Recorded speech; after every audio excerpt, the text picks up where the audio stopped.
I don't know. Should we just start with how did you well, first of all, because of your name, and I've asked you this before, but I've got to ask you again now we're filming, is do you have any relation to Ed and Lorraine Warren? So about that, I am not for sure. I've never looked up my, family history, so I'm not for sure. I do know there's some Warrens that aren't related to me as well with the same last name, but like I said, with Ed and Lorraine Warren, I'm not for sure because I've never looked into it. Well, do you think it might be worth doing one of these sort of DNA tests? I've actually thought about that. I've got one um, from what is it, Ancestry.com, Yeah, that's but what I'm thinking I've of. Yeah. I, yeah, I've never done it yet. But I've got a DNA testing kit from them, but I've never done it yet. If you got if you got the test, you might as well give it a go, mate, because you never know. You Yeah, could, and especially with your interest in demonology, it all fits together, really, doesn't it? yeah, yes, it does. Right. So, how did you first get an interest in demonology? How did that sort of like all come about? So I first started in paranormal research and all that, and I over a period of time, I felt like it was part of my calling to go into demonology, to start, getting in more deeper cases and, demonic cases. And I talked with a buddy of mine um, that's a bishop and an exorcist, and talked with him about it and asked him, get his input, his advice. And so he helped me out, and I've been, studying demonology and everything. So, What exactly is demonology? demonology is the study of demons. The process, the stages of infestation, oppression, obsession, and possession. And it's to learn the signs and stages and the studying of demons. And so that when you come into cases of demonic activity, you kind of know what to look for. Right. Yeah, it's the study of demons, basically. Yeah. Oh, right. So, what's the difference between a normal haunting and a demonic haunting or infestation? So, a normal haunting is like your basics, um, it happens any time of the basically day for normal hauntings, day or night. Normally with infestation, normally demonic infestation and all that usually happens at around 3 in the morning or so. Is at night normally, early in the morning. Another difference is with a normal haunting, normally you'll have like the I know normally what I've learned is, and this is what I've learned personally, is with a normal haunting, you'll have like, you know, the human spirit tends to like do small things like communication normally. They'll want, normally it's unfinished business, basically, is the easiest way I can explain it. Um, and demonic infestation is they try to in for an invite, basically. It's like they'll tend to, they'll masquerade as a human spirit, and how they'll do it is they try to go in and like I said, take the form of the human spirit. But from what I learned in, studying demonology, especially the way I took it from my friend is a bishop, is they can't do it perfectly. The eyes where the pupils would be black, basically. They'll kind of hide their hands or their feet, so there will be a flaw in it.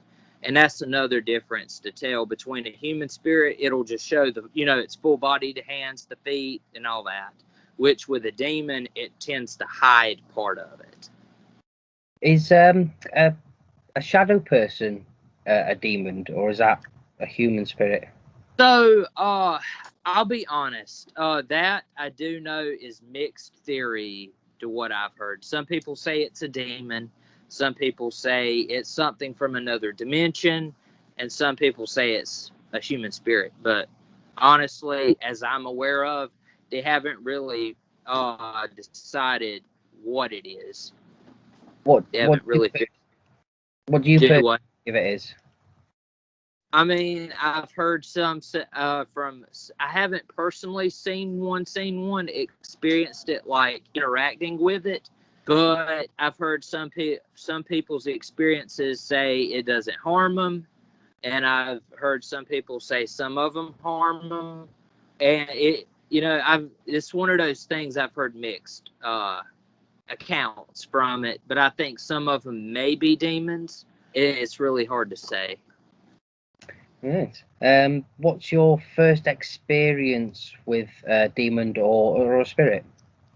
So the first one I had was when, and I'll go into detail. So my first account was when I was married, in my first marriage to my now ex-wife.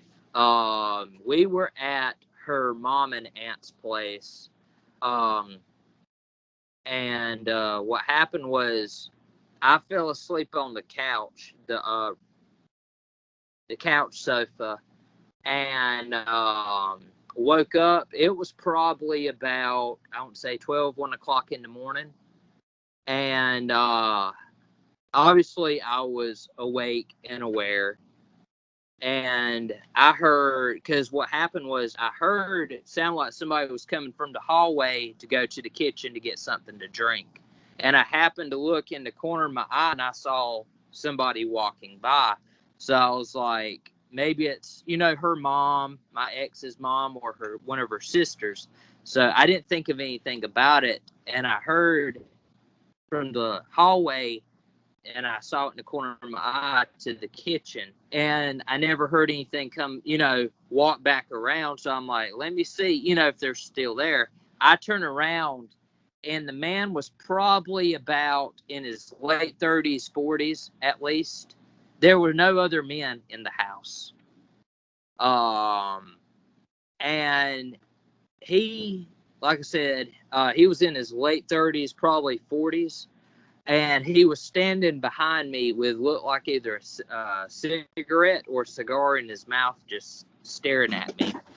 Didn't say nothing, and I was just like, I was speechless. It startled me. I didn't know what to say, and I'm just like staring at him, like, and I'm like, snap out of it, snap out of it, snap out of it. And I happened to look towards the TV, and when I turned back around, he was gone. Mm. And that was one of my first experiences. Another one was at my grandfather's house before he passed away, and what happened was, it was me, my ex, and our two kids. And late at night, when my grandfather would be gone, would normally be the only times it would happen, except there were a few accounts when he was there. And it'd be probably about, I would say 11 o'clock, 10, 11 o'clock. And what would happen is they would be just in the middle of nowhere, just out the blue. They'll start crying, and they would go, Mommy, Daddy, especially my oldest one. And, there's somebody in the room. And I would go check it out, and there'd be nobody in the room. And it happened a few case counts. And there were a few times where when my grandfather would be gone to stay with his girlfriend, and it would literally sound, because his home was kind of one of the older homes, and had to have the hardwood floor in the bedrooms. So what would happen is it would sound like literally somebody was walking around in the bedroom. And this would be about 11 at night. And I keep hearing, I'm like, it sounds like somebody's in the bedroom, because what would happen is nobody else knew it except us. And he would keep his window unlocked in case he locked himself out. We could go through the window and unlock the door. Yeah. And so I would either go get the shotgun or the axe, and I would go check out the closet, check out the bedroom, and nobody would be in the bedroom, but it literally sounded like somebody was walking in that bedroom. And the No? do what? You never found anyone? No, we couldn't explain it. And so I got to the point, I was like, you know what? I'm going to get my trail camera out that I use for hunting, and I'm going to go put it up, one in the kids' room and one in the bedroom, my grandfather's room. So one night it happened, my kids woke up, and normally I would check it the next morning, but this night I was like, let me go ahead and check it. And so I checked it, and there was this, like, it looked almost kind of like a black figure, but it was hard to tell what exactly it was. But it almost started kind of look like like a like I said, plasma. It almost looked like it was plasma.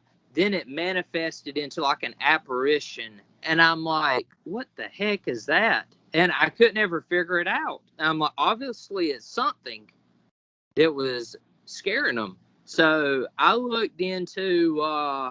I talked to a buddy of mine that was a paranormal investigator, and had him check it out. Him and his team. And we got a few things. We're not for sure what it is, but we did get some responses. Because we asked, was it my grandmother?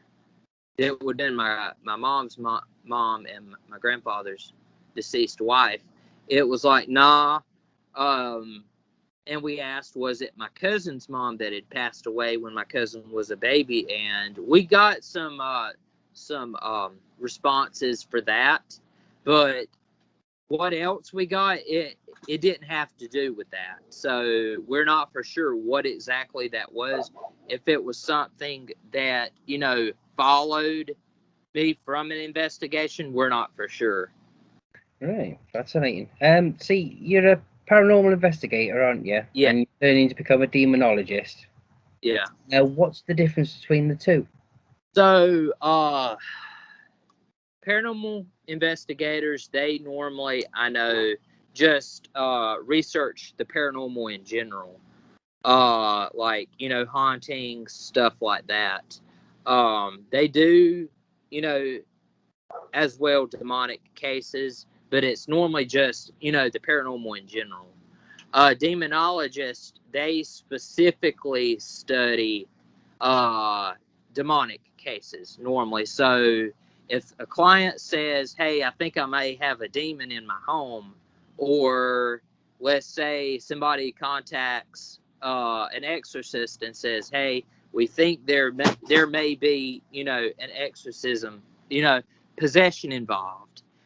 So what will happen is a demonologist will go out, and like I said, they study the signs of infestation, oppression, obsession, impossession, and the demons in general. So what will happen is they'll look for signs of demonic infestation and oppression and obsession. And and if they see that, then that's when, especially when there's a demonic oppression going on, they will tend to perform what's called deliverance normally. And if there are if there is, when it comes to possession, what they'll do is they'll contact the exorcist, and they'll say, hey, we think there might be something going on, but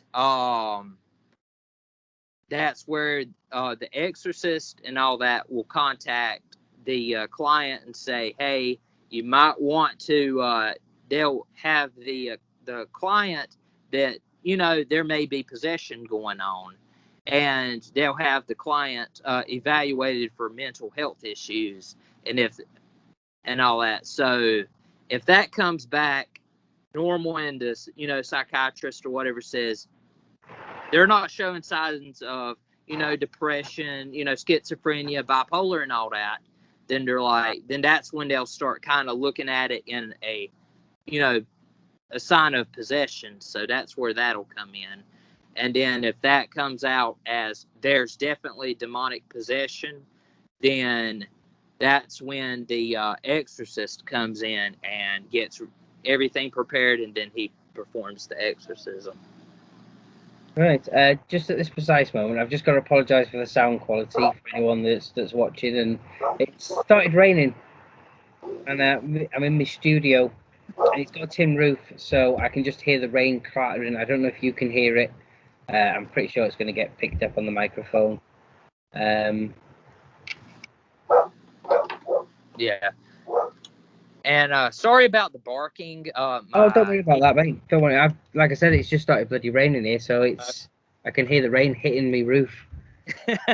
So, but yeah, so that's the difference between a demonologist and a paranormal investigator is, demonologists specifically investigate, demonic cases, which the paranormal investigator just does all kind of paranormal, hauntings, you name it. Right. So when you become a demonologist, are you still going to investigate other different types Yes, of paranormal stuff? I am. Even after I get ordained as a Catholic priest in the Old Catholic Church, I'll continue studying the paranormal and investigating and all that.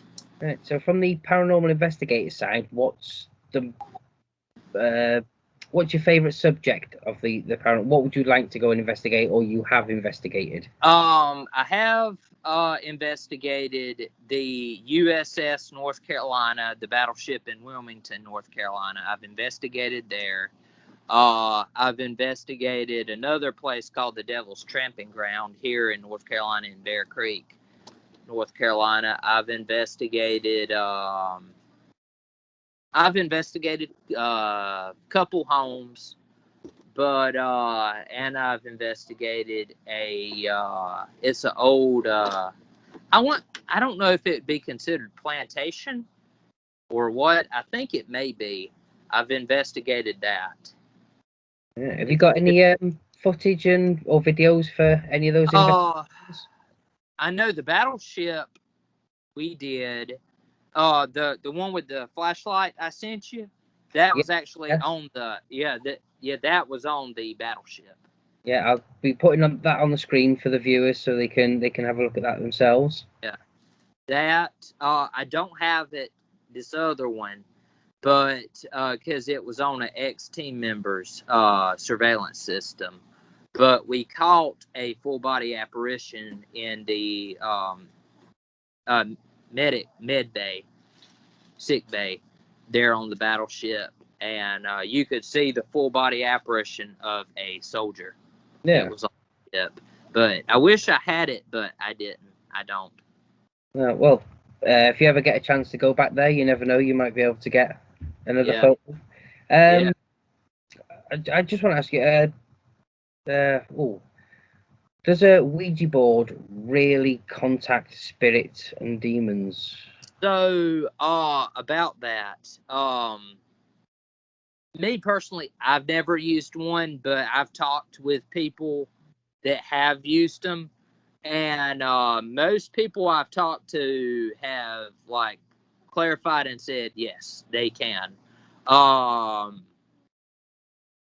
the Like I said, my buddy that's the bishop and the exorcist. He's had a lot of his cases he's had, especially with exorcisms.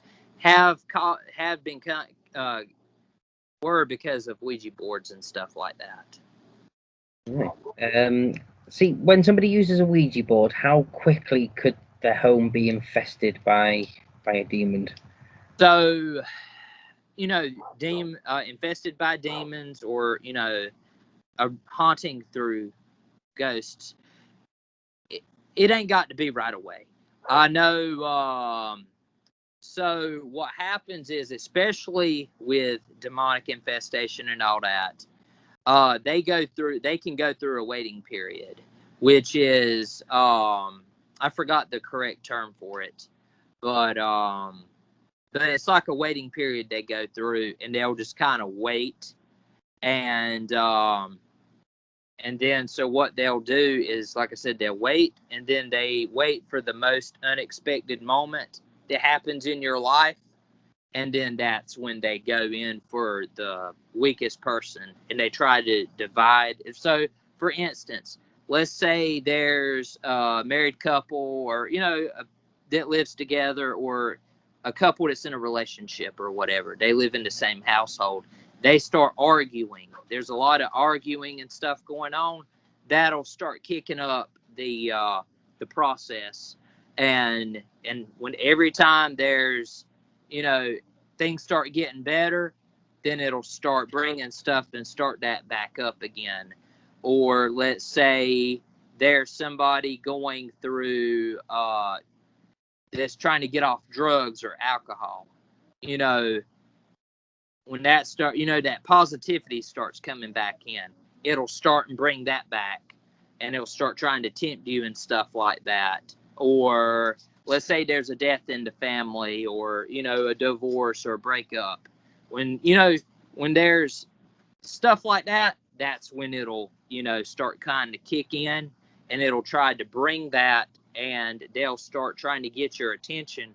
Once that invitation starts coming in, and it gets the invite, and you start noticing it, then that's when oppression starts coming in. Demonic oppression. It starts showing its true self, to where you know you'll wake up early in the morning. It'll try to wake you up. It starts attacking you physically and stuff like that. Then what'll happen is that'll happen. It'll start breaking you down. Try to wake you up in your sleep. It'll start attacking you, break you down from there. Then what'll happen is it'll go into what's called demonic obsession, to where you'll start hearing voices. You'll start basically you'll start thinking you're crazy. And then that's when it'll start saying, don't say nothing. They'll send you to the psych ward, and basically to keep you secluded from everybody.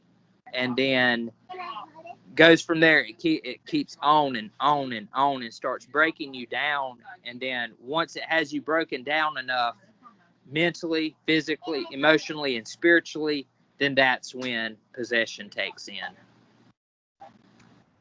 You say that demons can attack people. So does that mean the incubus and succubus are demons? Are they more than Yes, they are. human spirits?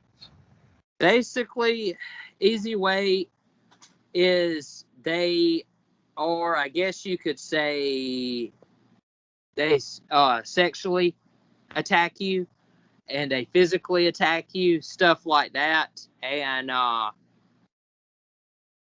like I said, my buddy that's the exorcist, he's actually had some of those cases happen.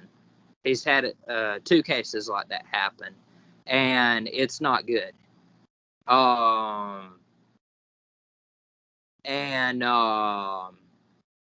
But yeah, it starts out as, you may have if you mind me going into detail, I can.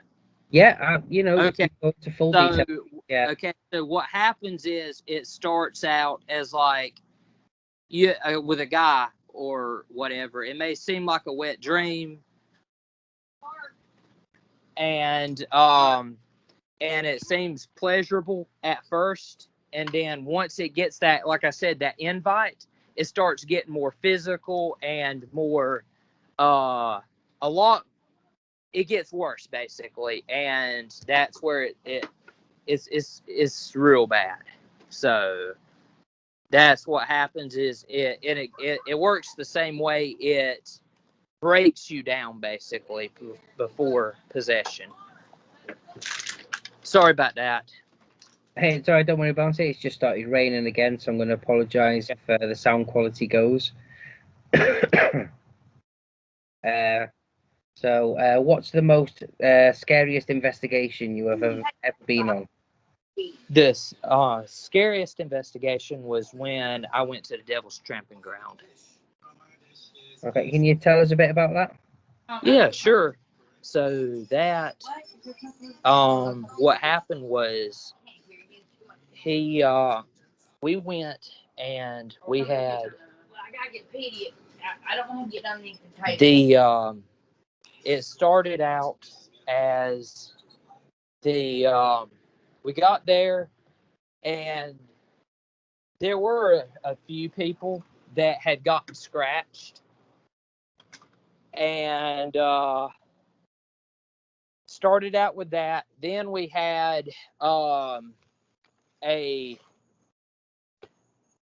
and I'm gonna be honest, I don't know what exactly it was because and obviously it wasn't a cop because they would address themselves.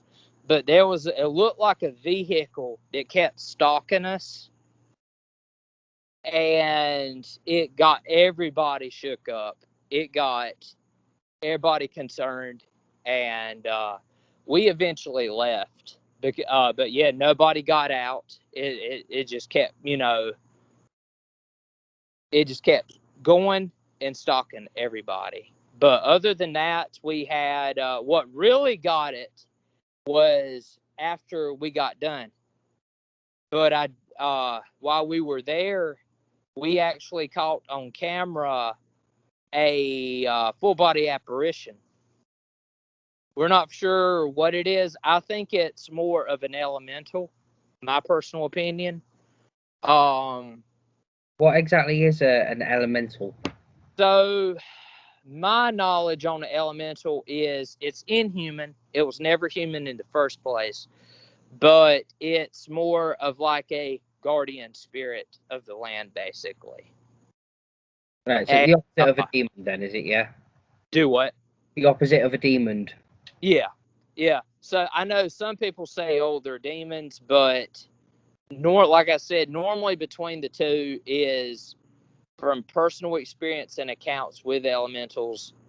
Elemental, they will only attack you if you're doing something to the land or disrespecting it or the land. A demon is pretty much just it attacks you no matter what if it wants to. So, but yeah, they're both inhuman. They never were human, but one's basically like a guardian of the land, and the other's just basically a fallen angel that will pretty much attack you no matter. So, yeah. Right. What is the most compelling evidence you've ever collected on an investigation? So, the most compelling, I would say, is from personal experience. I've had some EVPs of, and I wish I still had it. Was actually from the same place, the Devil's Tramping Ground. I went over the audio, the EVPs that we had got, and you could hear it. Seriously, it sounded like monks chanting. And we heard responses. Somebody was asking, "How hot does fire have to be for it to turn blue or purple?" And we got a response from that. Right. Brilliant. But yeah, so why I say I don't have it is because when I was going over that, and I honestly believe whatever it was did not want me to hear it or nobody to find out because my computer started acting up. It froze.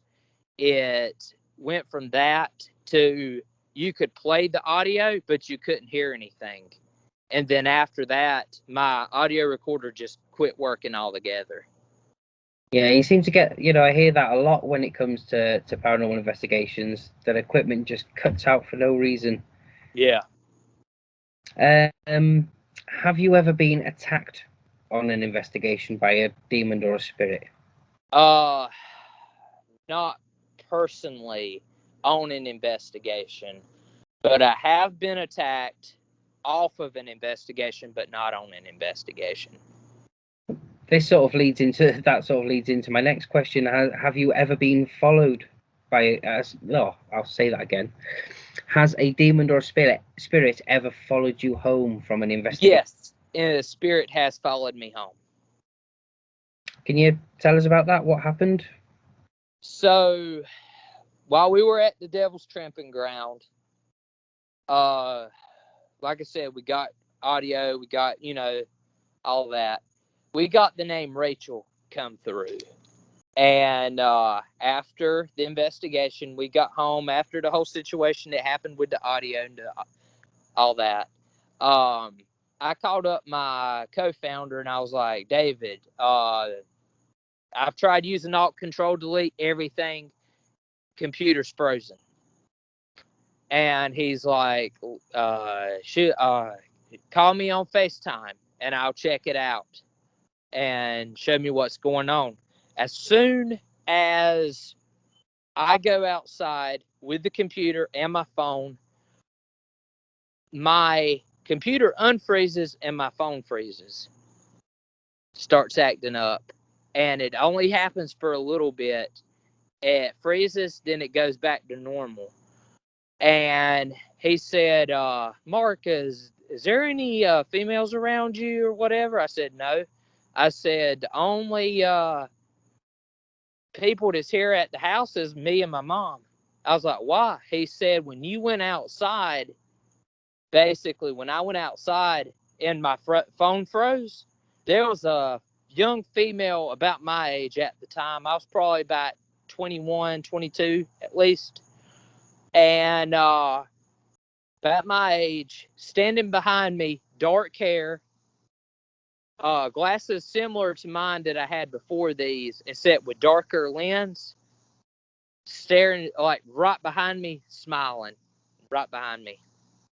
I didn't see it. He only was the only one that saw it. Oh, bloody hell. Brown trouser time, isn't it, really? I know. So if something does follow you home, what should you do about it? So when it follows you, normally what I do know and what I've done is you tell it it needs to leave. Because like I said, it's kind of like a living person. You have the authority over it. If you want it there, you have to invite it for it to stay. If you tell it it needs to leave, it has to leave. Right. Do you believe having too much exposure with the paranormal can affect your health? Me personally, I think it can, personally, my honest opinion, because it starts, especially when you're doing long hours, staying up, and stuff like that, a long period of time, it tends to where it brings down your immune system, basically. And it's just, and doing that constantly all the time, it starts messing with your health.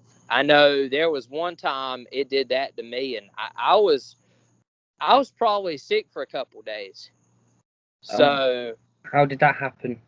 so it was because what had happened was I had done it was a 2-day investigation, and what had happened was I stayed up till like the next morning from, I think it was a Friday night to Saturday morning. Got a couple hours of sleep because it's hard for me to sleep anyways. And got up that night and stayed up all the way until Sunday morning. And after that, after I got home, I was so tired, and yeah, it my immune system was weak, and I happened to get sick from somebody else, and I was sick for a few days from that. Do you think that these demons or spirits are actually just basically pinching your energy to, that's what makes you Yeah, so weak? And yeah. I think that has a part of it, because what it is, they feed off that energy. So, plus on top of, if you're awake constantly and not getting any sleep in your immune system, and you're communicating with it, it's all it's doing is just taking energy from you. So yeah. it just makes things worse than it is. So, All right. See, because I've got a brilliant question now, but oh yeah, you're good. fortunately, I can't take credit for it. Somebody asked it on Facebook, and I thought that is a brilliant question. I've got to pinch that one to ask Mark. So it's do you believe that a demon can lure a paranormal investigator or a demonologist into a case for a reason? I believe so, personally. Um, there's different reasons for it. Just as a demon can also, if it wants to, let's say it's infesting or is starting to get to oppression and all that, if it doesn't want you there, it'll make things happen to try to keep you away. Well, it's. I think the question was more: can a spirit or a demon lure you? Lure you there, Yeah. yes. Yeah, I believe so as well. That's why I said, just as it can keep you away, it can always lure you there if it wants to. Has it ever happened to you or anyone you know? Uh, not that I'm aware of. I know I haven't been lured there, but I do know I have been tried to be kept away from an investigation where it had been a demonic case. Can you tell us about that particular case? So yeah, what had happened? Let me sit down right quick. So what had happened was, it was a case where it was a buddy of mine, and what had happened? We had got me, my wife, and a buddy of mine that's on the team. We were getting ready. We were gotten the gas. We were heading to my hometown where it was at. The case was at, and all of a sudden, my buddy's car that we were driving on has never had issues, never had serious issues. Next thing we know, we start smelling something like something's burning, and we get there, and it had to do. I think it was with the oil or something. That's what it was. Right. I want to say it was the oil, and you could smell it burning, and we're like, what the heck's going on? So we looked, and there happened to be a leak. We couldn't explain it. It's never done that before. And so we get stopped. We go to a convenience store, stop, get some more oil and everything, put it in. Seemed working fine. And as soon as we leave where the convenience store, get back on the highway to head where we needed to go, it happens again. And we're like, what the hell's going on? So it's a bit of a coincidence, really, isn't it? Happening twice.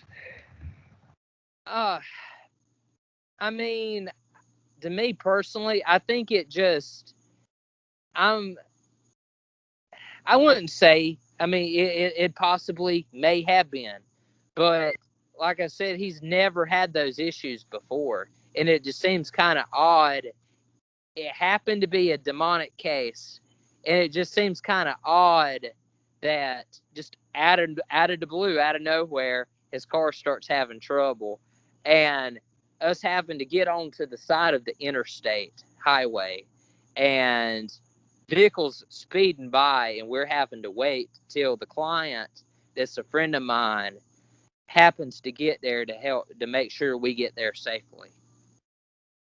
So I just think it's kind of, it's a little off to be just like, you know so that's why I'm kind of like, yeah.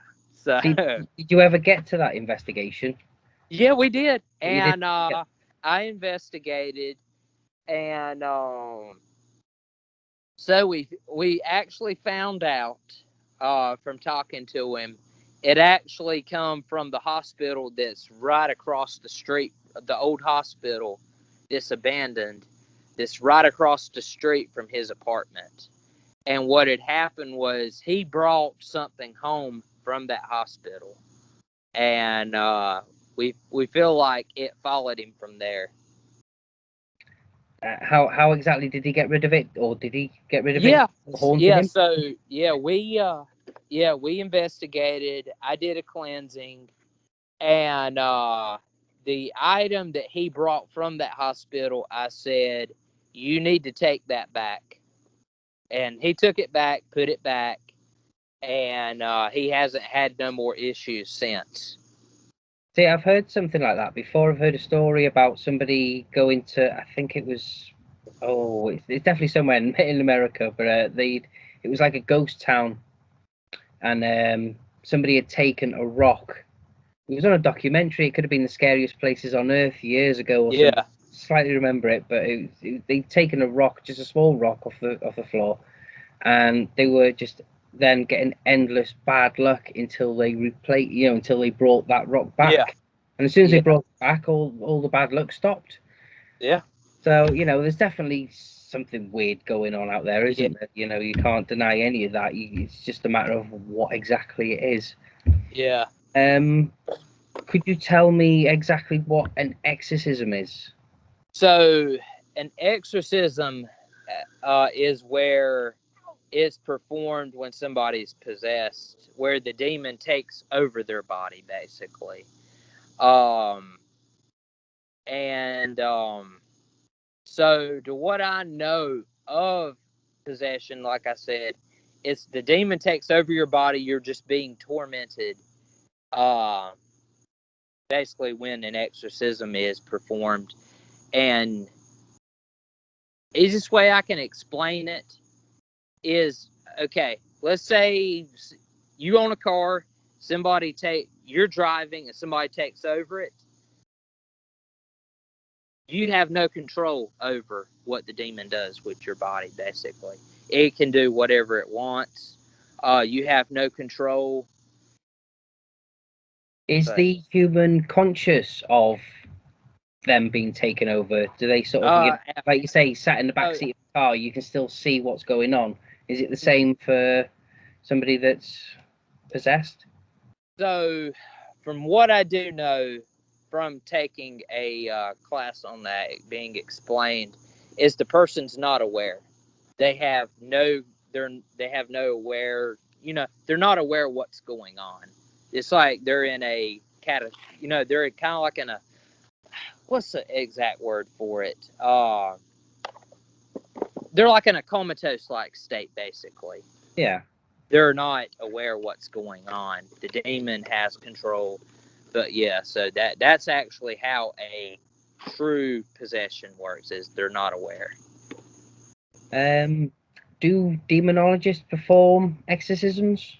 No, they do not. The only ones that actually can be able to perform the Solomon rite of exorcism is somebody, normally it's clergy, but they have to be trained in the Solomon rite, basically.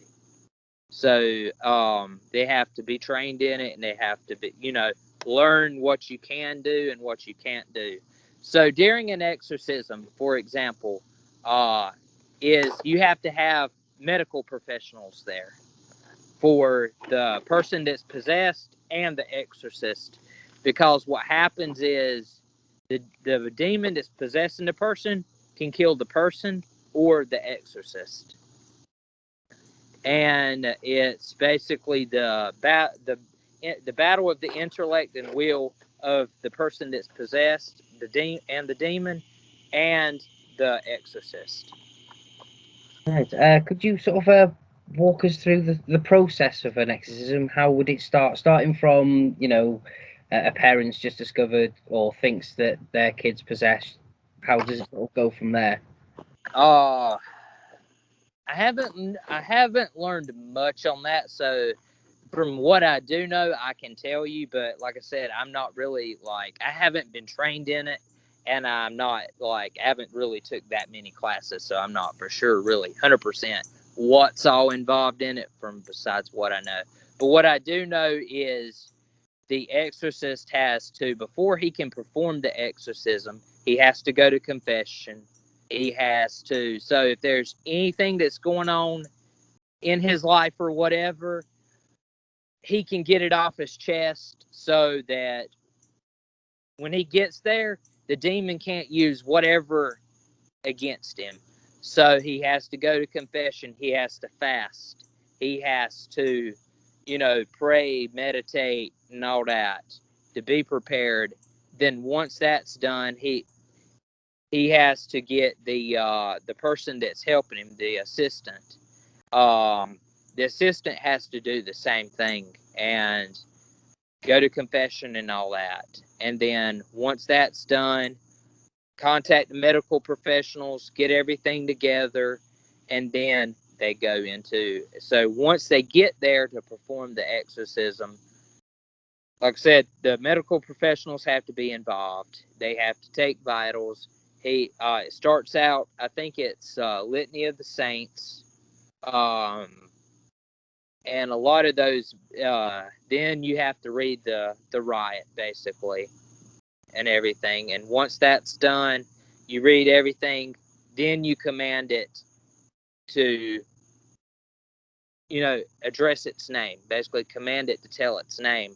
You just keep on the same process to bring the demon its intellect, will, and will down. And if it doesn't, then you start over, pray again, litany of the saints, and all that. Read the riot, and then keep on again and again and again till it. So, because what happens is once the demon addresses it and tells it the exorcist its name, then that's when you have control over it. Because that's what you're doing is you're trying to drive its intellect and will down to where you can drive it out and exorcise the person for the demon to leave the body. Right. Could you tell us about any more interesting cases you've ever been on? Do what? Would you be able to tell us about any other investigations that you've been on? Anything Yes. that stands out in your mind? Yeah. So the first one with the battleship, we we were going through, and when we went to sick bay, we've had so much activity there. We went in, we asked EVPs, did an EVP session, asked questions, did a ghost box session, and got quite a bit. We do know the person that we were actually getting was a soldier that actually was in sick bay at one point. I can't remember the exact questions that was said. Not we didn't ask, but what the responses were. I can't remember all of them, but we do know that when we went into the back, that's actually off limits on tours. We actually got access to that, and that's where the battleship got hit at, and people died in that room. And that was more of residual, basically. But you could feel from in that room, like, think about being in a room where there's a lot of smoke and fire going on. It feels kind of like claustrophobic. It's hard to breathe. That's what it felt like. Right. What exactly is Residual is the easiest what I've learned. What residual is yeah, you may like do y'all have a lot of hauntings in castles and where y'all live Yeah, with definitely. nights? Okay, think of it as you may see a night at a castle, the apparition of a night, but it's not responding to you. All it is, it's like an imprint of energy left over from an event. that took place, and it's like a broken record repeating itself.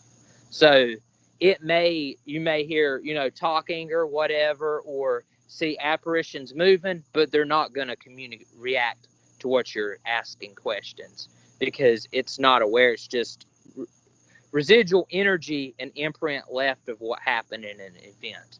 So same way from like with the battleship, for instance, when the torpedo hit the battleship, it's not, you may start feeling like you're choking and stuff, but and obviously there's no smoke, there's no fire. You're just getting that residual energy that was left over from when that happened. Yeah, it must have taken one hell of an event to sort of print yourself into something. Yeah, correct. Let's see. So what does it take to become a demonologist? Where would you even start if you wanted to become one?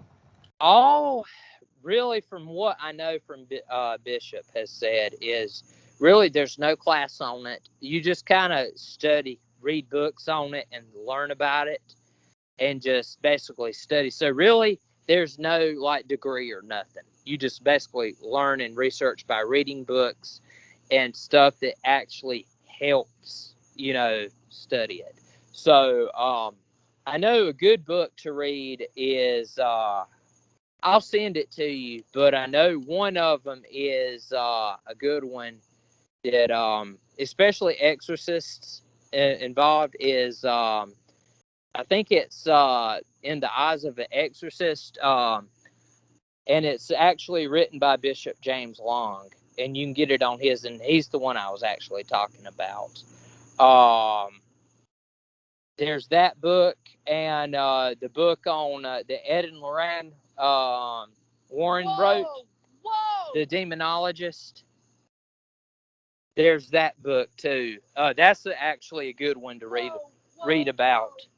So so those are the best ones, but there's a few other ones you can get to actually to read that's specifically on demonology, and those are pretty good books too. Like I said, I'll find I'll send you the link to the one that I got, and I will you can put it out there too as well. Absolutely fantastic, that, mate. Yeah. So yeah, because there's a bunch. And I can't remember all the names of all of them, but yeah, those are the two I'm aware of the most that can that's very recommended to read, and it kind of explains it. Now, a movie that's actually very recommended to read is do you remember the movie The Riot that came out? The Riot? Yeah, The Riot. Not sure. No, it doesn't ring a bell. If it came out over there, but it might have come under a different title. Exorcism. Do what? I said it might have come under a different title. Sometimes by the time they come over here, they've got a completely different title. Yeah. But yeah, that's what it's called, is The Riot. It actually is about demonic possession and exorcisms. Bishop James has said that that's actually a very good movie to watch. If you're looking for a movie that's actually very accurate to an exorcist's point of view, what they deal with, that is one of the best movies to actually watch, because a lot of it's very accurate. Like the movie The Exorcist that came out years ago, that part of that was actually based on a true case, but some of it was exaggerated. Yeah, oh yeah, they always take liberties. Even with the Conjuring films, they've taken liberties everywhere. Yeah. I don't know much about the Perrons case, which was in the first one, but the Enfield haunting, I do know a lot about, and I looked into it. We had all the documentaries and everything, and we even watched it live when they first did the documentaries around the actual house. Yeah. And Ed and Lorraine Warren were nowhere to be seen, so to have them in that film, basically saving the day. Yeah. It's far too much liberty, really. You know what I mean? It takes were there for one day. There were so many other investigators there that actually investigated the place that should have Yeah. had credit for it, but Ed and Lorraine Warren are the ones that made the movie. So Yeah. And um, it's crazy how that all turned out. yeah, Uh, definitely. I think there's one film that does disturb me, and it is based on a true case, and that's the Exorcism of Emily Rose. yeah. You ever Yes. heard of that one? Yes, Lisa I've McKell. actually seen it, and Bishop James. That was it was that one, and the one that the movie The Exorcist was based off of. That was actually the class that I took. It was a video kind of like class thing, and it was actually really neat. And he's he's looked into both of those cases, and so originally most of that was accurate, but there was some stuff that was inaccurate on it. The part of the movie where they were in, it showed where the parents and the priest were being tried at the trial. That actually happened, and the part where the girl was in the church and she starts going back and everything in the church, that actually happened. And because in real life, the two people that witnessed it when the trial was happening, they actually the two witnesses went to the trial and actually testified and everything. And they said that, and there was another part in it that was said that um, when the priest took her and everything, um, it what happened was she would be praying on her knees, and she would just levitate off the floor and be slammed on the ground, lifted up, and just constantly. And the priest said that what had happened was they tried to hold her down, and it just kept on and on and on, and it was so bad it messed up the cartilage in her knees. Yeah, I've And seen photos of her, and she was a hell of a mess by the end of it. yeah, and when she died, she was under 100 pounds. So, because the part you, especially in the Exorcist, where the throwing up and stuff was going on, that Yeah, actually does happen in an exorcism during an exorcism, and the reason why is because the demon doesn't want anything of life going into the body.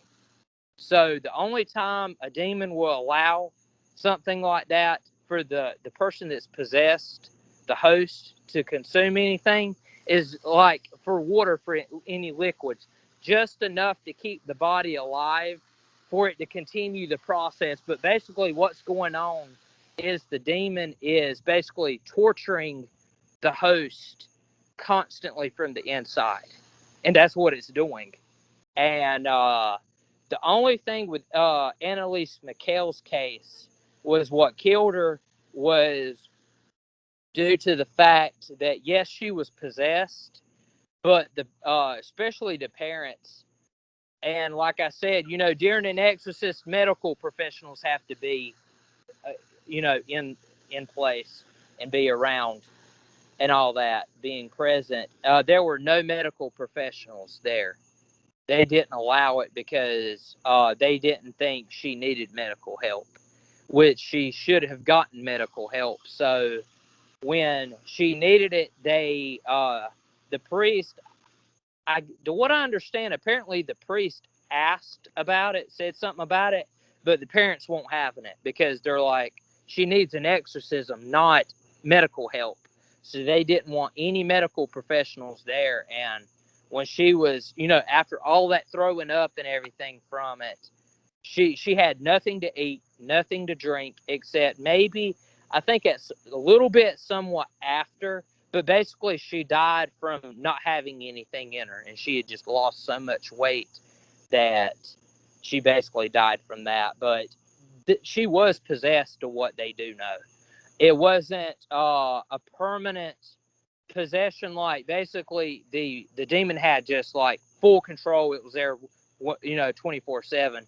The demon could have like went and come and go as it pleased. So that's why some of the times she acted normal sometimes, and then sometimes she would be possessed, was because it would just come and go as it pleased. So, but yeah, that's why after that, things have been kind of like, it's always been kind of like uh, hard to get an exorcism, but they've kind of upped that a bit because of that situation. Because, especially with the medical professionals being there, is because you never know what can happen. Right, I'm going to stop you there because I think we've just found our perfect formula for the podcast that we do together, and Yeah, that's look at these films that are based on real ghosts, hauntings, possessions, and yeah, we'll talk about them and get into the actual in depth with them all. yeah. I think And that'd be a bit of fun. I Uh, know, sounds good. Yeah, and like I said, I apologize for tonight. I was hoping to have a quiet place to be and just talk without having so don't much worry, mate. interruption. It started raining here, so I'm pretty sure that it's going to be heard all the way through the recording. It's the demons. They just don't want us to talk about That's them. true. So yeah, it's been absolute blast talking to you. I can't Yeah. wait to do a proper podcast with you instead of just interviewing you. Yeah. But I do have one last question before we go, and that Yes. is, do you have any advice to give to anyone who wants to become a demonologist or a paranormal investigator? So things I tell people that have came to me asking about especially becoming a paranormal investigator and all that is it's not meant for everybody. If you feel like you're called to go into that line of work, do it. But what you're doing is when you become a paranormal investigator or demonologist, it is very serious. It's nothing to play around with because you're inviting stuff into your life to possibly harm you. Because I do know there are sometimes, especially when it comes to demonic cases and stuff like that, once it's hard, once it comes into your life, once that invitation is there, there's always, it's going to be hard. And I know, especially when people that go through oppression and possession and all that, once they get cleared from that, and for people that are possessed, once an exorcism has performed and they get their life back to normal, they have to watch what they do for the rest of their life because what happens is if you continue the stuff you did before, you're asking for an invitation for it to come back. And once that happens, is it's going to bring more. So you may have, if you're through possession, you've been possessed, have an exorcism performed on you. What can happen is if you do something for it to invite it back into your life, it can bring more, and it could be worse than it was before. So that's why I say, if that's just because you may see it on TV doesn't mean it's always for everybody because you're asking, and that's why a lot of paranormal investigators and all that, there are people that have highly respect for us because we're risking our lives and stuff to study the afterlife, for risking us inviting stuff into our lives, basically. You mentioning TV there just made me think. These ghost hunter shows and stuff like that. Yeah. How serious do you think these people are? Do you think they're just there to make these TV programs, or they You actually? know, I've heard from some people. I mean, I get where it's coming from because it's trying to show how paranormal investigations work. But there are some of it that it, especially when you get involved in the TV networks and everything, you're signing a contract. You're going to do what they tell you to do. So when that part comes along, there is stuff that's exaggerated a little bit, and some of it to gain views.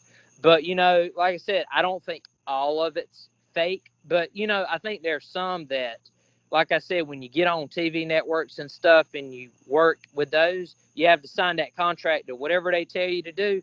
You got to do it. So unless you decide to quit, so I think some of that is where that comes into play because I know where, like, you see on some of those ghost hunting shows to where something happens all the time, constantly.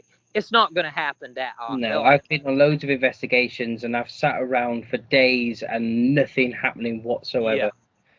So, you know, I always explain to people that if you're a person that's like hunts, fishes, likes to go fishing, hunting, it's like that in a way. It's like a waiting game. You may get something, you may not. Well, yeah, I suppose that's why they call it ghost hunting. Like you Yeah. just said, it's like hunting. So Yeah, it's the you've got same to thing have patience. because it's a waiting game. You never know, and if you're it's the same way when you go to clients' homes. There are times you may go the first time, you may not get anything. Then you go back a second time, and you may get something. Or like the battleship or places like that. Nothing may happen the first two times, but you go back a third and fourth time, you may have something happen. It just depends. Hey, the So thing isn't it? These ghosts aren't here to perform for us to prove that they're here, are they? You know what I mean? It's like, yeah, it'd be like somebody prodding a camera in your face all the time, saying, go on, do something, do something, do something." yeah, It's, yeah, you can see why ghosts just don't bother. They hide away. yeah, yeah. And I look at it like this. I wouldn't blame them one bit. No, I don't blame them as well. Especially now everybody's got a mobile phone and they've all watched Yeah, Ghost Adventurers and they want to go out there and do it themselves. yeah, yeah. Because one thing I've learned from it is you treat them like they're human beings. Because especially human spirits, they were once people. You treat them like what you would a living person. You know, because you respect them because they're not guinea pigs. That's why I've learned that from I can't remember who it was. Somebody was telling me that when you go, especially to a location like some of those historical homes that are haunted, and you thank them for allowing you to be there because even though they're dead, there's it's still their property to an extent. So you have to respect them for that and not just treat them like they're just some guinea pigs. Because and that's why honestly I think a lot of things like that happen is especially spirits that tend to they don't mean harm, but once you kind of ag them on enough, they're going to do something. So Same as a human being, isn't it? You poke them enough and they're just going to snap.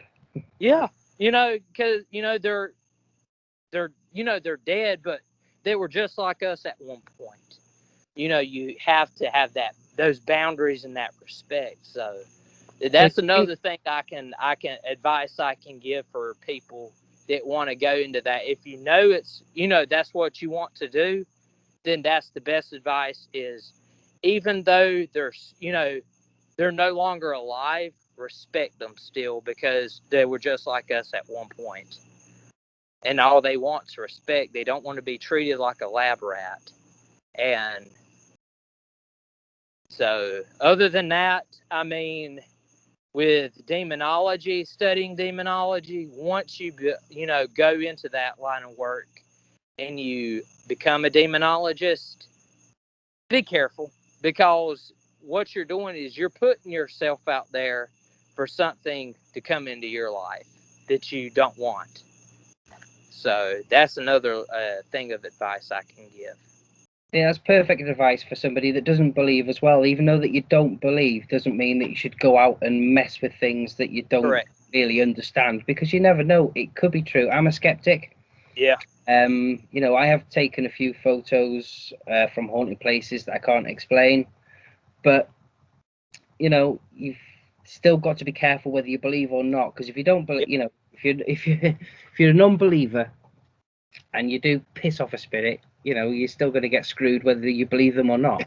Exactly. So, Yeah. just careful either way. Yep. Either way, be careful because one thing I learned about demons is, and I know you heard it with one of the other podcasts I did. Demons, they don't give a crap about you. So that's why I'm like, if you think summoning demons, messing with demons, and making pacts with demons fun and games, and it's all, goody goody, it's not, because you're playing with fire and you're going to ask for something you don't want. So, it's one of those things. Once you invite it in, it's better. The sooner the better. Just, if it's in there, sooner the better. Get it out, get it out. But try to stay away from it the best you can, because once that invitation comes around, that's all it takes, and then it's going to be bad. So that's all I can say about that.